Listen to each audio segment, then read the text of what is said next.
वोटों की चोरी हो रही है, ये लोकतंत्र के लिए बहुत बड़ा खतरा है। इलेक्शन कमीशन से हमारी एक क्लियर डिमांड है, चोरी करना बंद करो, निष्पक्षपात वोटर लिस्ट बने और उससे लोकतंत्र बचे। Article 326 here clearly says elections to the House of the People and to the legislative assemblies of state to be done on the basis of adult suffrage। इसका मतलब है कि एक व्यक्ति को एक वोट मिलना चाहिए। ये जो 300 MPs हैं, ये देश के 60+% को रिप्रेजेंट करते हैं और इलेक्शन कमीशन इनसे नहीं मिलना चाहता। पूरे देश को मालूम है कि इलेक्शन कमीशन बीजेपी की मदद कर रहा है और वोट की चोरी है।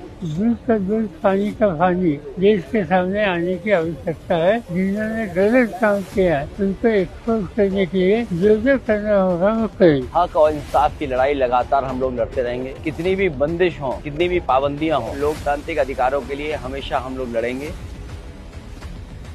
हमें डिटेन करके यहाँ पुलिस के थाने में सरकार ने हमें रखा हुआ है। अगर कुछ गड़बड़ नहीं है और उसमें वो शामिल नहीं है तो हमें मिलने में क्या झिझकती है। हम सांसद हैं, उनके खिलाफ हम लड़ते रहेंगे, बिल्कुल नहीं रुकेंगे। We have been detained undemocratically. We wanted to say our rights not be argued by the government. In the world's largest democratic country, India, we are deprived of our democratic rights. Right to exercise franchise has been stripped off. हम क्या मांग रहे थे? हम सिर्फ election commission से विनती कर रहे थे कि न्याय हो। बीच में पकड़ा गया, हमें बताया गया हम आपको लेके चल रहे हैं इलेक्शन कमीशन, और बस में 300 सांसदों को भर भर के पुलिस स्टेशन लगाया गया। चुनाव आयोग का नाम बदलकर भारतीय चुनाव आयोग करना चाहिए। सबको चुनाव लगा रहे हैं। हमने बड़े बड़े चोरों को घर में बिठाया है। ये तो बहुत छोटे चोर हैं। ये चोरों को भी हम घर में भेज देंगे। ऑर्गेनाइज वे में डकैती कर रहे हैं, इसका प्रूफ हम लोग दे रहे हैं। एक एक करके इतना दे रहे, फिर भी कोई नहीं मान रहे। लोग चाहते हैं चुनाव आयोग ट्रांसपेरेंट हो, लेकिन हर जगह देखा जा रहा है कि केंद्र सरकार के इशारे पर वो काम कर रही है। Last time they suspended all of us and passed crucial legislations. Now they have detained all of us and are passing crucial legislations. The people of this country are watching. कोई कार चोर है, कोई गहना चोर है, कोई scooter चोर है, लेकिन देश के प्रधानमंत्री और चुनाव आयोग वोट चोर निकल गए। मैं सारे के सारे ऑपोजिशन लीडर्स और MPs को धन्यवाद करता हूँ।